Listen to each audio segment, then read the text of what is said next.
நல்ல காளைகளை பலியிடுதார்.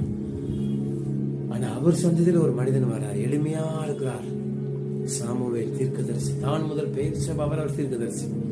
ஆனா அவர் பிறக்கிறதுக்கு முன்பதாக அவங்க அம்மா ரொம்ப கஷ்டப்படுதாங்க. சங்கீதத்துல ஒரு விதமா வசனம் சொல்லுது, இடுக்கமா ஈனப்படுத்தி விசாலத்தில் கொண்டு போய் ஆண்டு விடுவாராம். இந்த அம்மாவை இடுக்கப்படுத்துறாங்க. ஏன்னா இஸ்ரேல் நாட்டுக்கு ஒரு பெரிய விசாலம் வேணும். சவுல் அபிஷேகம் பண்றார், தாவீது அபிஷேகம் பண்றார், நல்லா 40 வருஷம் ஆட்சி செய்கிறார். இந்த உள்ளத்து உகந்த தாசன் ஆண்டு சொல்லும்படியாக அந்த மனிதனை இந்த சவுல் இந்த சாமுவேல் தீர்க்கதரிசி இவர் தாவீது அபிஷேகம் பண்றார். அப்படி தீர்க்கதரிசியை தயார் பண்ணுகிற இந்த அம்மா தன்னுடைய வாழ்க்கையில ஒரு கசப்பை அனுபவிக்கிறாங்க. இந்த வீட்டுல கஷ்டம் நெருக்கம் வரும்பொழுது நம்ம மனசு ரொம்ப கசப்பு உண்டாகும். இந்த அம்மாவுக்கு கசப்பு உண்டாகுது. ஆனா அதை எங்க காண்பிக்கணும்?